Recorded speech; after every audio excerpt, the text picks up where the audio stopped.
ప్రియమైనటువంటి సహోదరి సహోదరులందరికీ హృదయపూర్వకమైనటువంటి వందనములండి. ఇప్పుడు దైవ గ్రంథములో నుండి కొన్ని మాటలు మనము చూసుకుందాం. దేవుని వాక్యాన్ని మనము ధ్యానించుకుందాం.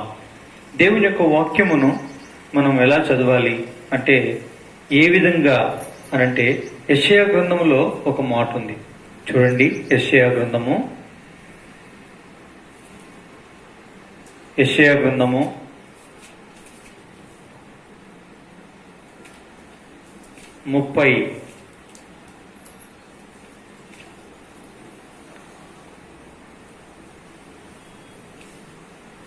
అధ్యాయం లేక 34వ అధ్యాయము యెషయా గ్రంథం 16వ వచనంలో ఇలా రాయబడింది.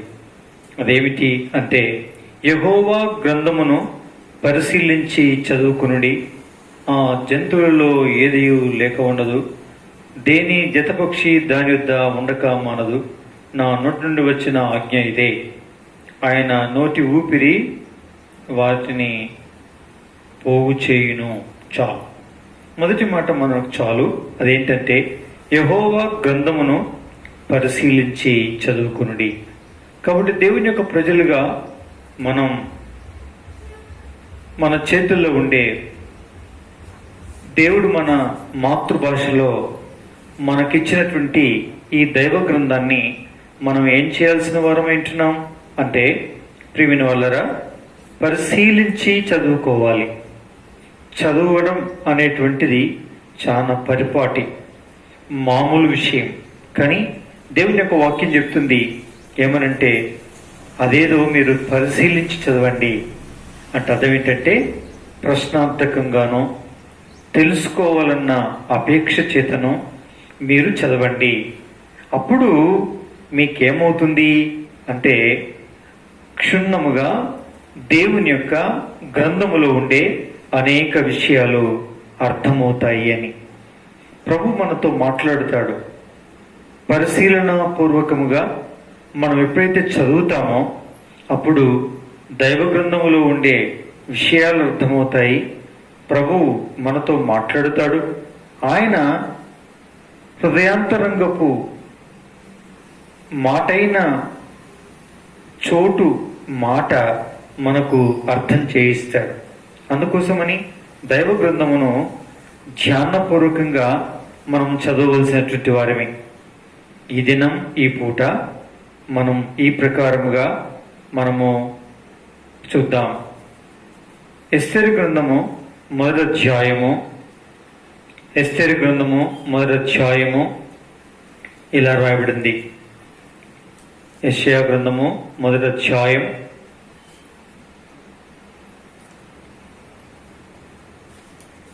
ఎస్తేరు గ్రంథము మొదటి అధ్యాయం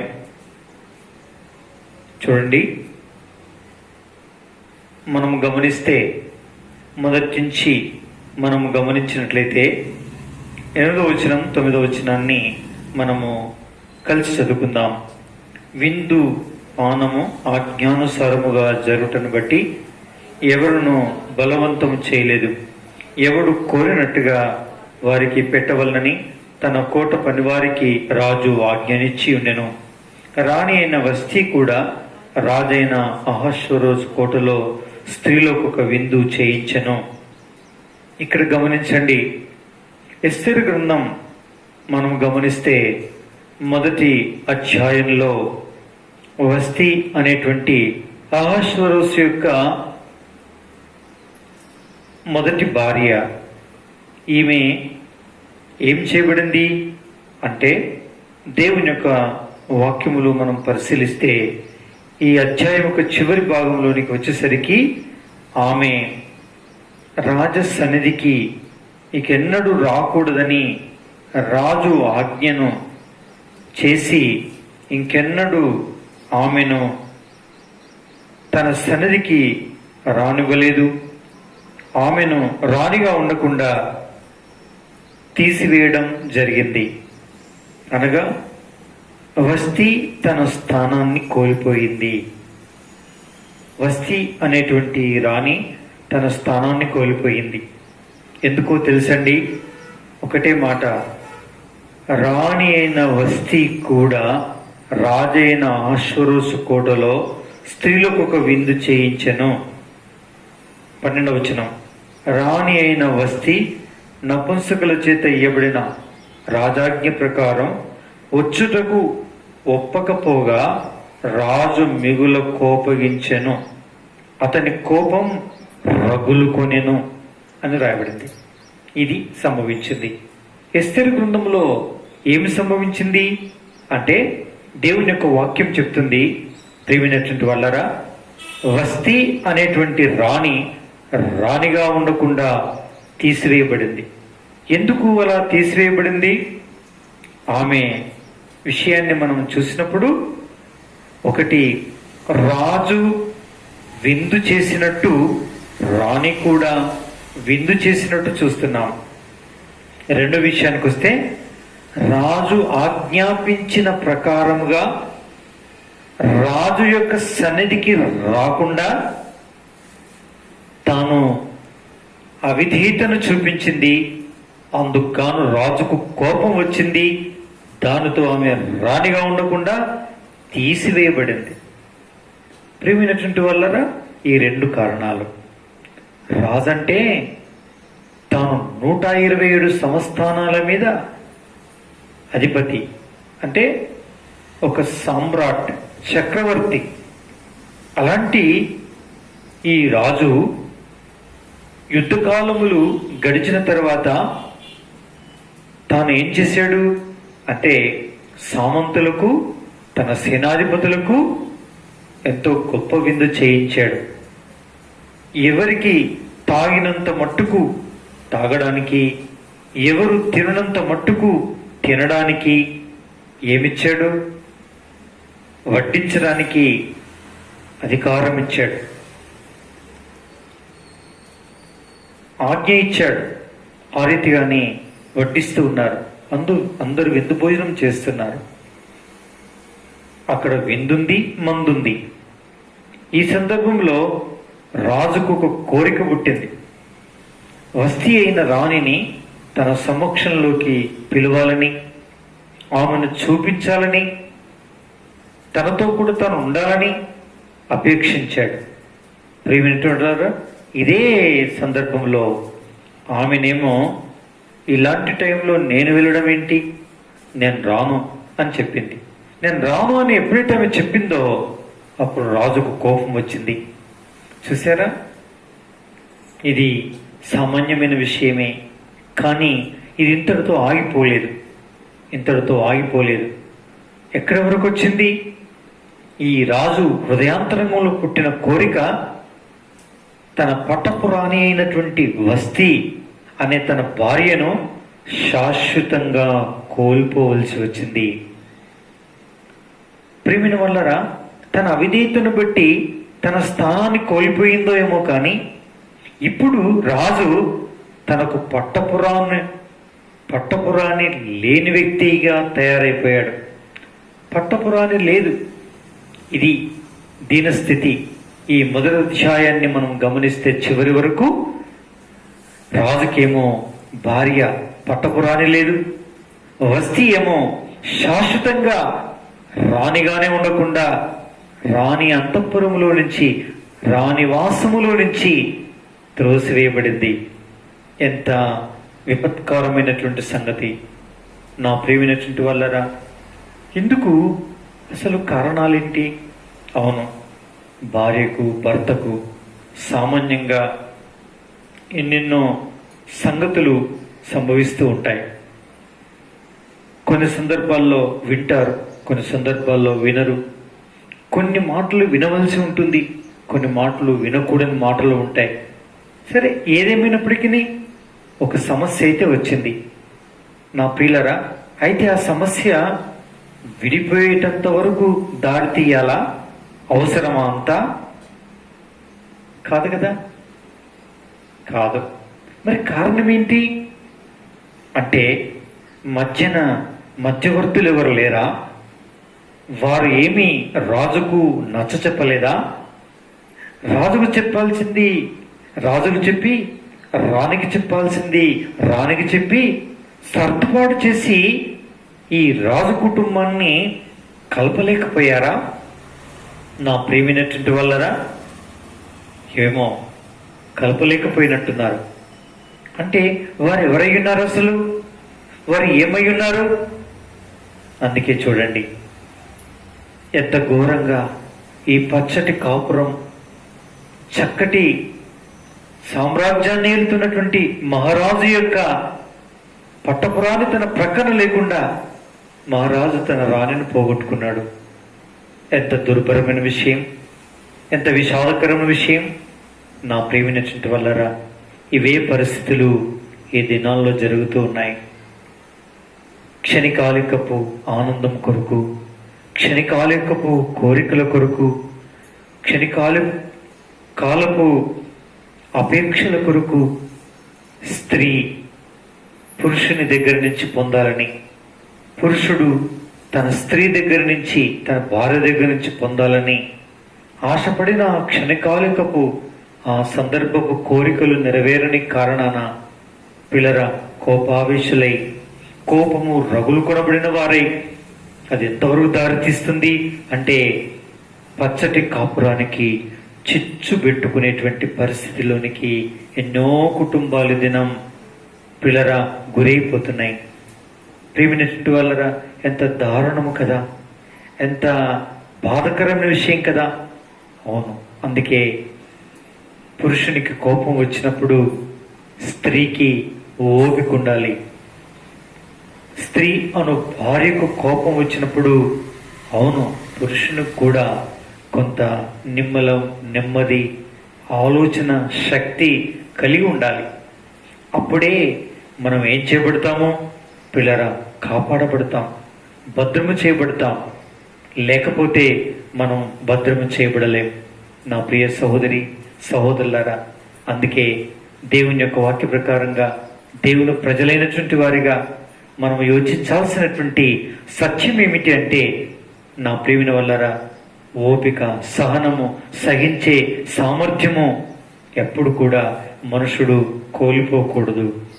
అదే మనం నేర్చుకోవాల్సినటువంటి సత్యం. నా ప్రియులరా, అలా లేకపోయినా కనీసం తన చుట్టూరు ఉండే జనం ఏం కలిగి ఉండాలి? సరే, ఇక్కడ ఏమి లేదు, దాన్ని ఇప్పుడు చూద్దాం.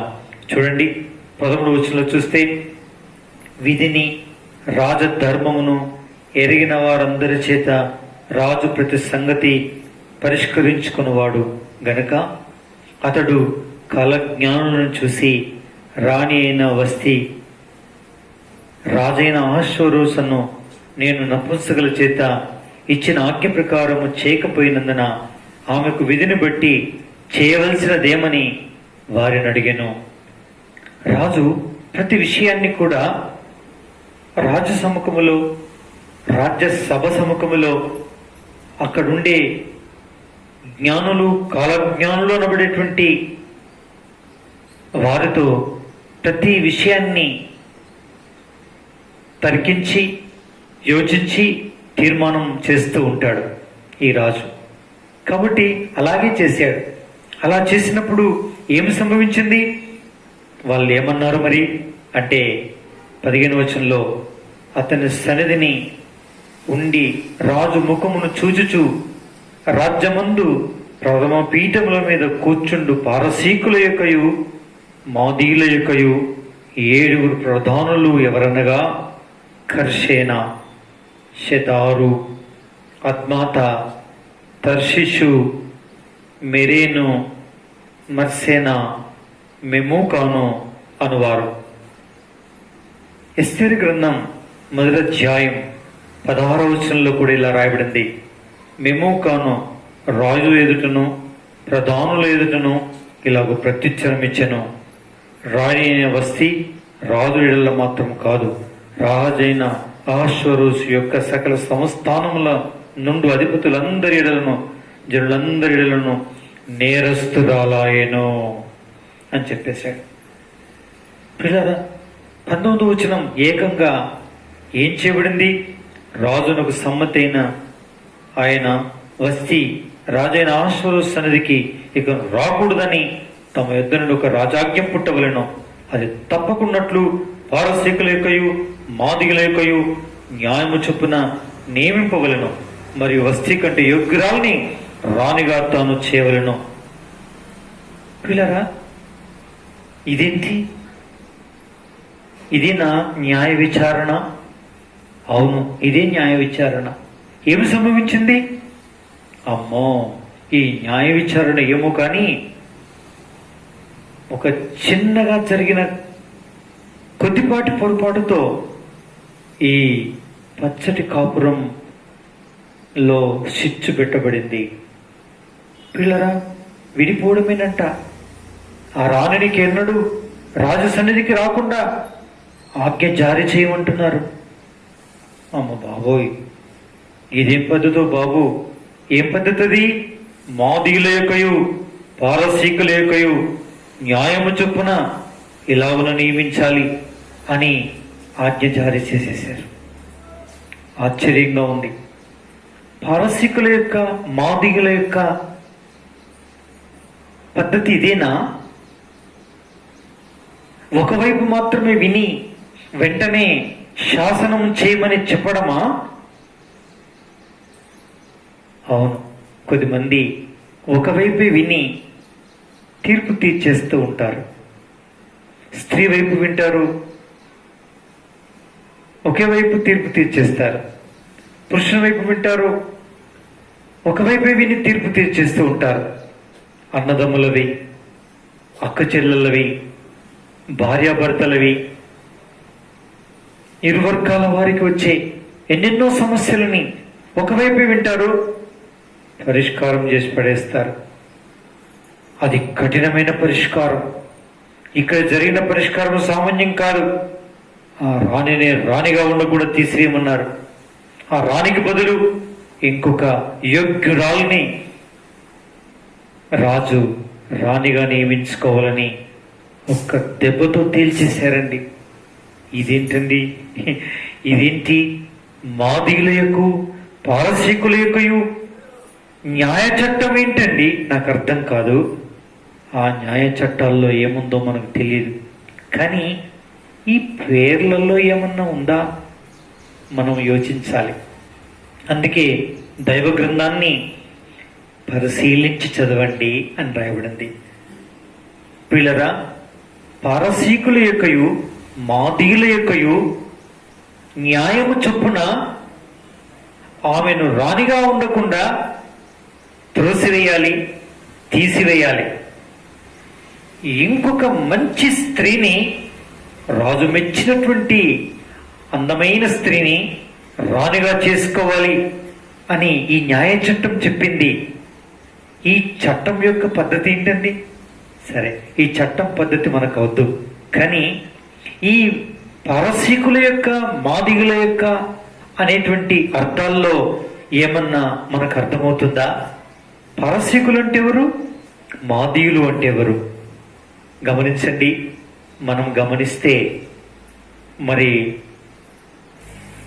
ఈ పారసీకుల యొక్కయు అంటే పారసీకులు అంటే అర్థమేమనిస్తుంది? విభజింపబడినది అని అర్థం అండి. పారసీకులు అనేటువంటి దానికి అర్థం ఏంటంటే విభజింపబడినది అని అర్థం అండి. ఓ, ఇక్కడే ఉంది. వీరు ఎలాంటి స్వభావం కలవారు? వీళ్ళు ఎలాంటి వైఖరి కలిగిన వారు? వీరి మనస్తత్వం ఎలాంటిది? వీరి హృదయం ఎలాంటిది? వీరి పద్ధతులు ఎలాంటివి? వారి పేరులో ఉండే అర్థములోనే ఉంది. ఆ పేరుకున్న అర్థం ఏంటంటే విభజింపబడినది అని. వారి హృదయం విభజింపబడినది, వారి మనస్సు విభజింపబడినది, వారి మాటలు విభజింపబడినవి. వారు ఎక్కడుంటారో అక్కడ విభజన జరగాల్సిందే. ఇదే వారి యొక్క తాత్పర్యం, వారి మనస్తత్వం, వారి విధానం. ప్రియులారా, చూసారా? అందుకే కాబోలు ఈ కుటుంబాన్ని విభజించేశారు. ఆమెను రాణిగా లేకుండా చేసేశారు. ఈ అహస్వరోజుని రాజుని భార్య లేని వ్యక్తిగా చేసేశారు. ప్రేమిన వల్లరా, ఇది ఎంత ఘోరం, ఇది ఎంత విడ్డూరం కదండి. అవును, కొన్ని ఊర్లకు పేరుంటుంది, కొన్ని ఇండ్లకు పేరుంటుంది, కొన్ని వంశాలకు పేరుంటుంది. ఏమంటారు? ఫలానా వారండి, ఫలానా ఇంటి పేరు గల వారండి అంటే, అబ్బో వారా, అమ్మ బాబోయ్ వాళ్ళ తెరువు పోవద్దండి, అమ్మో వాళ్ళ చట్టం మంచిది కాదండి, లేకుంటే వారి జాతి మంచిది కాదండి, అమ్మో వాళ్ళు ప్రవేశించారంటే మనం ఇట్లా కూర్చోమండి, అమ్మో వద్దు అని అంటూ ఉంటారు. వారు వద్దులేండి, కానీ ఫలానోళ్ళు అని వాళ్ళ ఇంటి పేరు చెప్తే వాళ్ళు పర్లేదు. వాళ్ళు ఒక పద్ధతి ప్రకారంగా మనం చెప్పినా వింటారు. వాళ్ళు చెప్తే కూడా ఆలోచన చేసి చెప్తారు. ఓకే, నో ప్రాబ్లం, వాళ్ళని పిలవచ్చు, వాళ్ళకు మన కష్టం చెప్పుకోవచ్చు, అభ్యంతరం ఏమి లేదు అని ఏం చేస్తారండి? ఒక జాతిని గురించి చెప్తారు, ఒక వాడను గూర్చి, ఒక గ్రామాన్ని గూర్చి, ఒక ప్రదేశాన్ని గూర్చి, ఒక దేశంను గూర్చి పిల్లరా ఈ ప్రకారంగా చెప్పేస్తారు. ఈ జాతి అలాంటిదే. ఏం జాతి? ఈ జాతి పారసీకుల యొక్క జాతి. పారసీకుల యొక్క జాతి లక్షణం ఏమిటంటే, ఇక్కడ దీని అర్థం ఏమిటంటే విభజింపబడినదని అర్థమిస్తుంది. ఈ ఇంత గొప్ప సామ్రాజ్యములో, అంటే 127 సంస్థానాలు కలిగిన ఈ సామ్రాజ్యములో ఎవరు అధిపతులుగా రాజు దగ్గర కూర్చున్నటువంటి పీఠాల మీద కూర్చున్న పీఠాధిపతులు ఎవరయ్యా వీరు అంటే, నా ప్రియులరా, విభజింపబడిన అని అర్థమిచ్చే జనం కూర్చుంది. దానితో మొట్టమొదలు అహస్వరోస్ రాజు యొక్క కుటుంబాన్ని వీరు విభజించి వేశారు. పిల్లరా, ఎంత నష్టం. అందుకే మొట్టమొదలు మనలో విభజన ఉండొద్దు. ఆ విభజన మనస్తత్వంతో మన కుటుంబంలో విభజన ఉండొద్దు. మనం చేరి వచ్చేటువంటి సంఘములో భేదాభిప్రాయములు, విభజనార్థమైనటువంటి మాటలతో కూడిన కుయుక్తి, కుతంత్రాలతో కూడినటువంటి వేషం అనేది ఉండకూడదు పిల్లరా. అందుకే మనం ప్రార్థన చేసుకోవాలి. ప్రభువా, నా మనసు విభేదములు సృష్టించిన విభజన పూర్వకమైనదై ఉండొద్దు, నా మాటలో విభజన ఉండొద్దు, నా తలంపులో విభజన ఉండొద్దు, నా ఆలోచనలో విభజన ఉండొద్దు. నేను అడుగుపెట్టిన ఏ చోటైనా సరే, నేను అడుగుపెట్టిన కారణాన విభజన అనేటువంటిది రాకూడదు. దేవా, ఇది మంచిది కాదని నీ వాక్యం హెచ్చరిస్తుంది. నన్ను మన్నించు తండ్రి, నన్ను కరుణించు, నన్ను క్షమించండి, నన్ను కడిగి పవిత్రపరచండి. నేను విభజనను కలిగించే విధానములోని తత్పరత కలిగిన వ్యక్తిగా ఉండకుండా నాకు సహాయం చేయండి. మొట్టమొదల విభజన ఏదో నా మనసులో, నా హృదయంలో, నా మాటలో లేకుండా నన్ను ముందు జ్ఞాపకం చేసుకోవాలి. ప్రభు దగ్గర ఏం చేసుకోవాలి? ప్రార్థన చేసుకోవాలి. ఇది మనం చేయాల్సినటువంటి మొదటి ప్రార్థన. చూసారా ప్రియమైన వల్లరా? అందుకే ప్రభు క్షమాపణ కోరుకుందాం. ఇక రెండో విషయానికి వస్తే ప్రియులరా, 15వ వచనంలో రాయబడింది మాదీయులు. ఇప్పుడు ఈ కుటుంబములో విభజన కలిగింది. ఎందుకు ఈ కుటుంబంలో విభజన కలిగింది? మనం చూసాం. పారసీకులు విభజన పూర్వకమైనటువంటి అర్థమిచ్చే విభజింపబడినటువంటి మనసు, మాట, పద్ధతులు కలిగిన వ్యక్తులు కాబట్టి ఆ కుటుంబాన్ని విభజించేశారు. ఇక రెండో తెగ వారు ఎవరు కూర్చున్నారు? ప్రధానులు మాదీయులు. ప్రియులరా, నేనంటే నేను, నాది పొడవు అంటే నాది పొడవు, నా మాట నెరవేరాలంటే నా మాట నెరవేరాలి. దీన్ని బట్టి ఏమొస్తున్నాయండి మన మధ్యలో? ఎన్నో సమస్యలు, ఎన్నో పోరాటములు, ఎన్నెన్నో జగడాలు, ఎన్నెన్నో భయంకరమైన పరిస్థితులు. దీనికి కారణం కేవలం నా కొలత. నేనంటే నేనే, నా మాటకు మించి ఏమి కూడా లేదు. నేను అన్నప్పుడు నా మాట నెరవేరాల. ఇన్ని మాటలు నేను విన్నానండి, ఈ ఒక్క మాట మీరు వింటే ఏమైంది? ఇది వాదన. భార్య అంటారు, భర్త అంటాడు, ఎప్పుడు నీ మాట వినాలా, నా మాట ఎందుకు వినొద్దు? ఇంకా పిల్లలు అంటారు, ఏమంటారో తెలుసా, ఎప్పుడు ఈ ఇంట్లో మాకు స్వతంత్రమే లేదు, ఈ ఇంట్లో మాకు స్వతంత్రమే లేదు, మీరు మా ఇంటికి నియంత్రణ లేదు, అమ్మ నాన్న అంతే, మా ఇష్టం ఏంటి, మా అభిష్టం ఏంటి, మా కోరికలేంటి అస్సలు వినరు, మీరు చెప్పిందే వేదం అంతే. అమ్మో, ఈ కాలంలో ఉండాల్సిన కుటుంబం కాదు బాబోయ్, ఈ కుటుంబంలో పుట్టాల్సింది కాదు అంటూ ఉంటారు పిల్లలు. అవునా, నాదంటే నాది నెరవేరాలంటే నాది నెరవేరాలి. అవునా, అలాంటి జాతే ఉంది. ఈయన సంస్థానంలో ఎవరు వారు? మాదీలు అనేటువంటి వంశం వారు, జాతి వారు ఉన్నారు.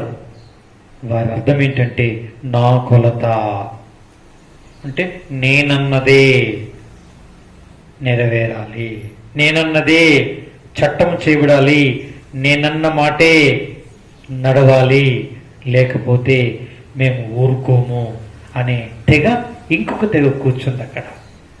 వీళ్ళిద్దరు కలిసి తీర్మానం చేశారు. ఏం చక్కటి తీర్మానం చేశారండి. ఒక్క మాట, నేను రాలేనండి. అదేమో ఇటు మత్తు పానీయాలు, అటు విందారగించే విందు జరుగుతున్న చోటు, నేనెట్లా రావాలండి, నాకు అర్థం కావట్లేదు అనే చెప్పేదానికి బదులు ఆమె నేను రాలేను అని చెప్పింది. ఆ మాటకు అపార్థం చేసుకుని రాజు కోపం వచ్చేసింది. అంతేకాదు, పరిష్కారంగా 10 మంది మధ్యలో పెట్టాడప్ప ఆ మాట. అంతే. అక్కడ కూర్చున్నది ఎవరు? ఒకడేమో విభజింపే వాడు, ఒకడేమో నా మాట అంటే నా మాటే నెరవేరాలి అనేవాడు ఒకడు. ఈ 2 తెగల వారు కూర్చున్నారు ఆ యొక్క రాజ సంస్థానంలో పీఠాల మీద. ఇక కూర్చున్న వారి యొక్క తీర్మానం ఏంటి? అతనేమో విభజించేశాడు. పారసీకుల పీఠాల మీద కూర్చున్నటువంటి వారిలోని వారేమన్నారు? రాణిని తీసి పడేయాలి, కొత్త రాణిని పెట్టాలి. మాదీలు ఏమన్నారు? మాట అంటే మాటే, ఆ మాట మీరు అన్నారు, ఆ మాట మీదనే ఉండాలి, ఇంకో మాట మాట్లాడొద్దు, మా కొలతే కొలత అనే అర్థమిచ్చేటువంటి జాతి అక్కడ కూర్చుంది. వీళ్ళిద్దరు కలిసి ఆ పచ్చటి కాపురాన్ని కలిపేదానికి బదులు ఏం చేశారండి? విభజించేశారు. తీసి పడేయాలంతే, తీసి పడేసేసారు అంతే. ఇంకా రాణి ఉండకూడదు, ఇంకెప్పుడు రాజసన్నిధికి రావద్దు, కనీసం మంచి చెడేదని ఉంటే చెప్పుకుంటుందండి అని ఎవరో ఓ వ్యక్తి అన్నారేమో అనుకుంటా. అంటే విభజించేవాడు ఒకడు ఉన్నాడు, అక్కడ ఇంకొకరు ఎవరున్నారు? కొలత, నా కొలత, అన్నామంటే అన్నం అంతే, మారమాట్లే అనే జాతి కూర్చుంది. ఎవరింటారండి? ఇది రాజదర్బార్లో జరుగుతున్న సంగతి. చూసారా? ఇది పరిస్థితి. దానితో నష్టం కలిగింది. చూసారా? కాబట్టి ఈ 2 మంచివి కాదు. అందుకే ఈ నష్టం ఆ 127 సంస్థానాల మీద సామ్రాట్ చక్రవర్తి అనే అహశ్వరోసు కుటుంబాన్ని పచ్చటి కాపురానికి చిచ్చు పెట్టేసింది. చూసారా? అందుకే ఈ 2 మంచివి కాదు. అందుకే విభేదము, విభజింపబడే మనస్తత్వం, విభేదము కలిగించే మాటలు మంచివి కాదు. నా మాట నెరవేరాలి అనేటువంటి మనస్తత్వం మంచిది కాదు. ఈ 2 మంచివి కాదు. ఈ 2ని మాత్రం కూడా మనం పెంచి పోషించిన ఎవరికి క్షేమం కలగదు. అది నీకు క్షేమం కలగదు, నీ కుటుంబానికి క్షేమం కలగదు, నువ్వు వెళ్ళే సంఘానికి క్షేమం కలగదు,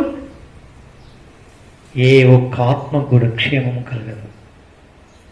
ఇది నీ ఆఫీసులో క్షేమం కలిగించదు, ఇది నీ ఉద్యోగంలో క్షేమం కలిగించదు, ఇది సమాజముగా సాంఘికంగా క్షేమం కలిగించదు.